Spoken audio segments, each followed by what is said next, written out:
following episode of Dad vs. Daughter was made possible by a contribution from Tasty Minstrel Games.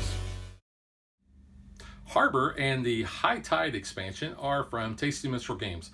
Now, Harbour is a little worker placement game, plays pretty fast, and it's set in the universe of Gull's Bottom, which is also the universe for Embark and Harvest. So I'm going to show you how the game is played, and then I'm going to tell you what Dad and his lunch group think of it.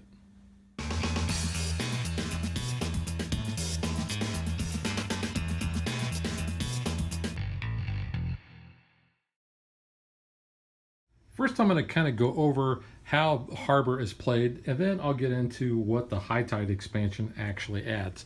Now, I have this set up for a 4-player game, and you put a number of buildings out equal to the number of players plus 3. So you can see in a 4-player game, I have 7 buildings out. Each player is going to get a little meeple dude in their color. Kudos, because they have green. However, they don't have blue. They have an orange and a red, which was kind of an interesting choice because they're very similar in color instead of blue, but they do also have a purple. Each player will also get a marker for each of the different commodities. You can see we have stone, wood, cows or cattle, and fish. We also have a stack, and it's a pretty good stack, of building cards. Now you'll notice that on this side, they're all identical, and for your first game, you should start with that. However, on the back side, they are all different, and each one offers a unique ability and unique things that the building does.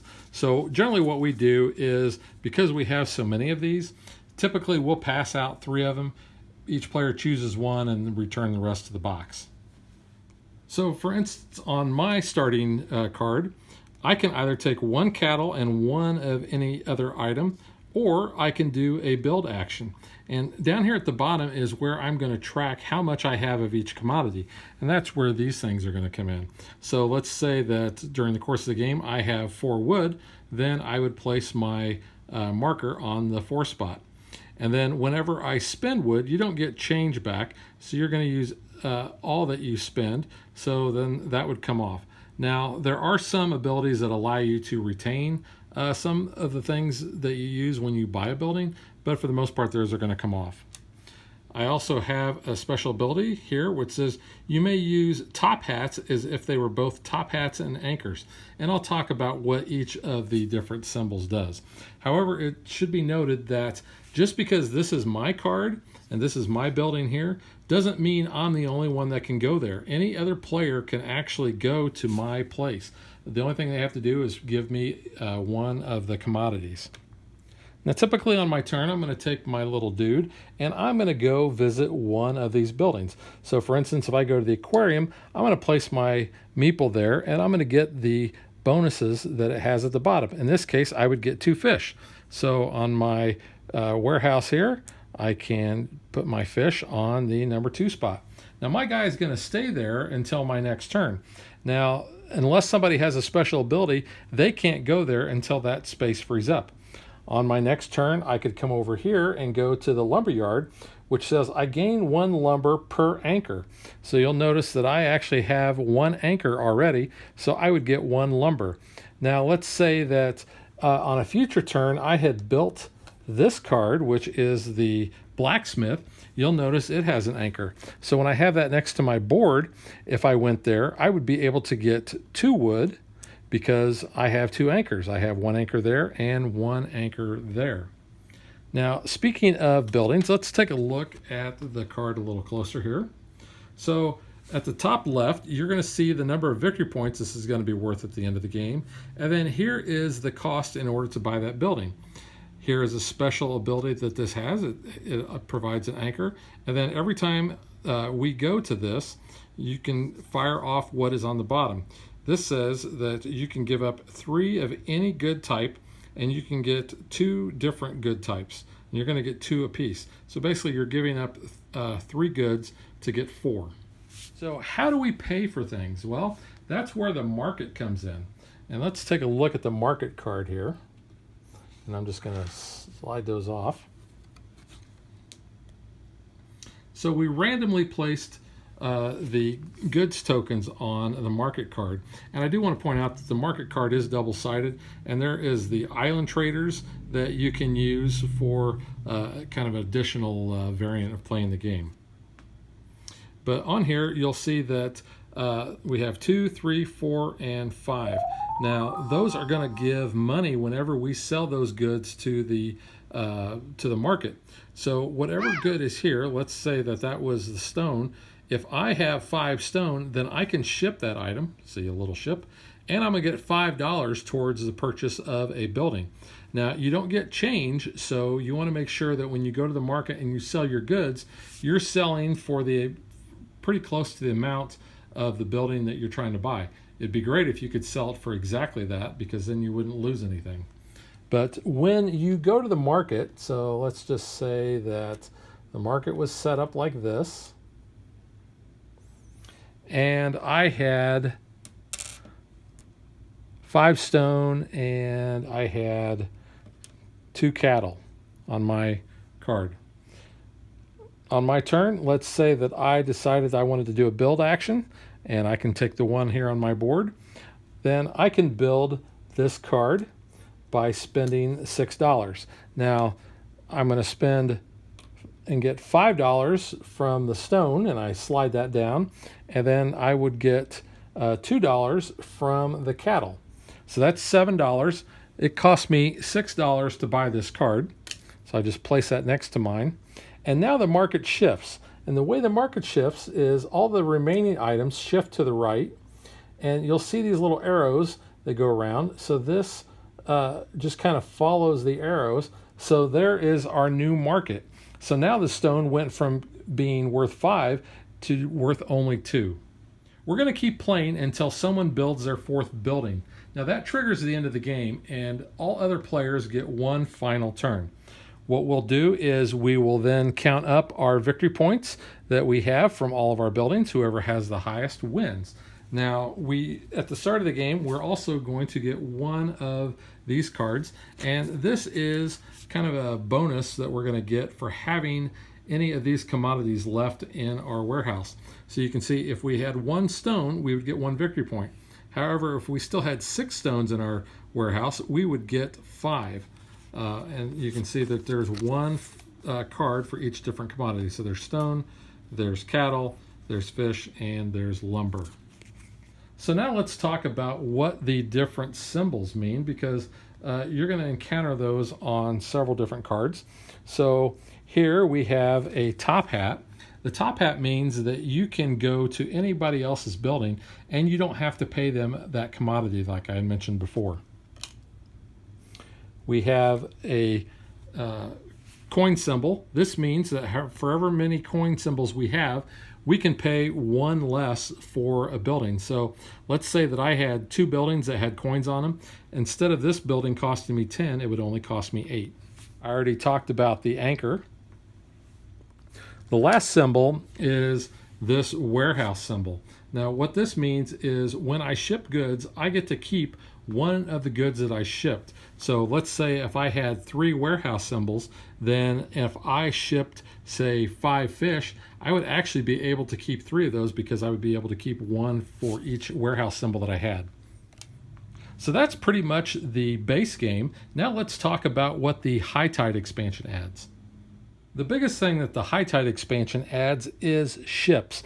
Now, the ships are going to be a great way to kind of not worry about the market so much, because one of the things is you're all ready to buy a building and someone else buys something right before you and changes what the value of the market is. And that can really hose your game over.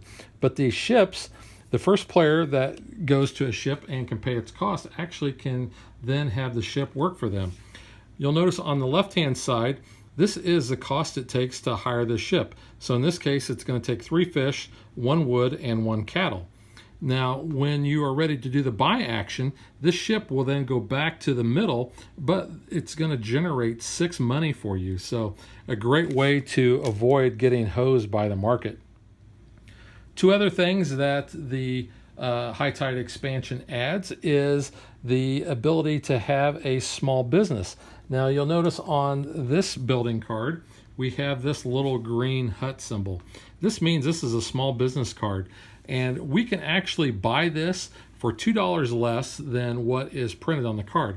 However, if we do that, then that has to become a second story to a building that we already have in our area. So first you have to have a building, and then you can get a small business to put above it. Now, when you activate the building below or the building above, it only activates as its own building. It doesn't activate both at the same time. So just something else to keep in mind. We also have another immediate action symbol, the little yellow arrow there in the pink. So essentially what this does is it gives you a bonus action. So whenever you build this, so this is the bean roaster, I built this and I put it next to my other buildings, then I'm going to be able to do another action. So I can take my dude from here and then I can go to any of the other buildings and activate that.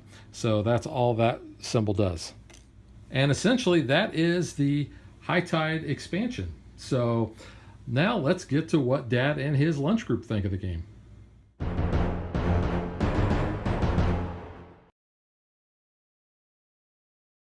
Now I will admit, years ago when I first played Harbour, I thought, oh, it's a nice little worker placement game, and I sucked at it. And really for that reason, I didn't really care to play it that much. In fact, when someone would bring it into our lunch group, I would pretty much pass and let someone have my seat. And I think a lot of that had to do was with the market, with it changing so much and trying to set yourself up so you can buy something only to have another player right before you come in and change the market and just totally hose what you wanted to do. Left a real bad taste in my mouth. However, once I started playing with the high tide expansion and having these ships, then I didn't have to rely on the market so much. I could hire the ships and get the money that way. So I really enjoyed that. It really kind of was a game changer, and I don't have any interest in playing Harbour without the high tide expansion. Now, you'll notice we put out ships based on the number of players plus one. However, we also have 4 other ships. So you can see that they're all different costs as far as how much it's going to cost to hire the boat, and then how much money they're going to give. So that one gives 4, that one gives 6, there's another 6, there's another 4. And then the artwork is very consistent with the base game. And like I said in the intro, this is part of the Gull's Bottom universe, which several other Tasty Minstrel games are set in. So some of the artwork is going to look very familiar.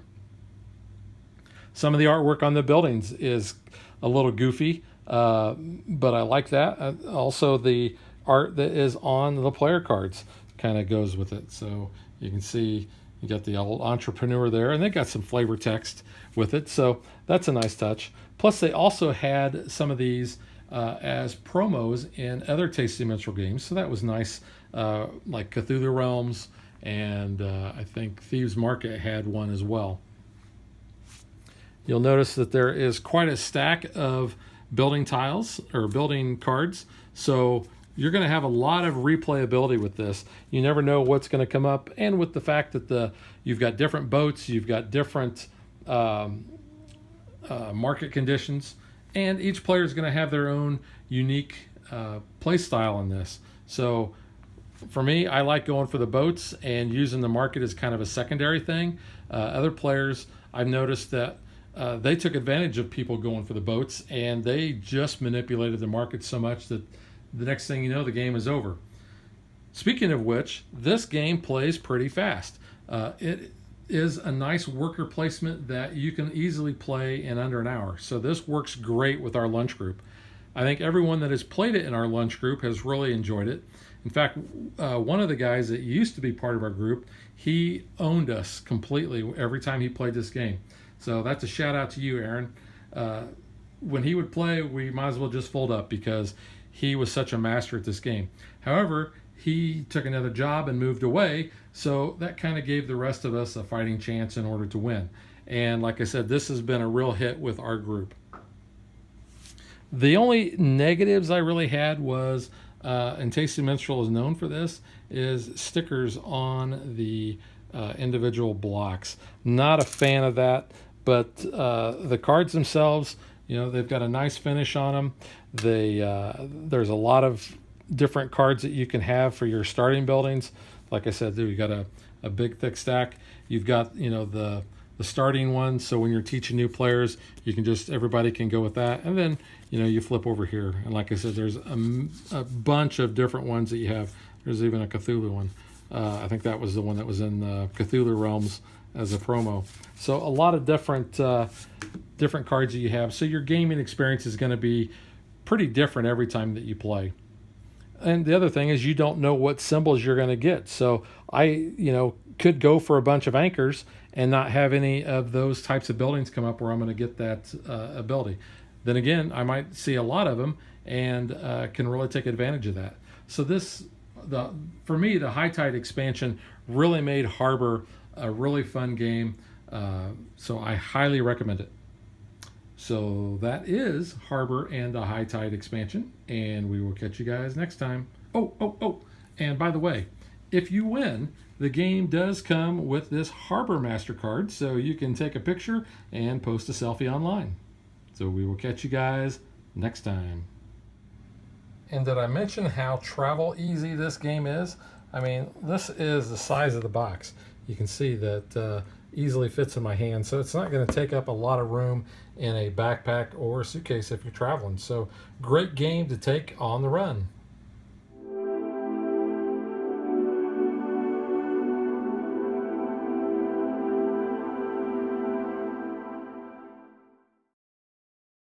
If you would like to support us, you can visit patreon.com/dadvdaughter. Like and follow us on Facebook to stay current on our show schedule, sneak peeks at future shows, and to interact with us.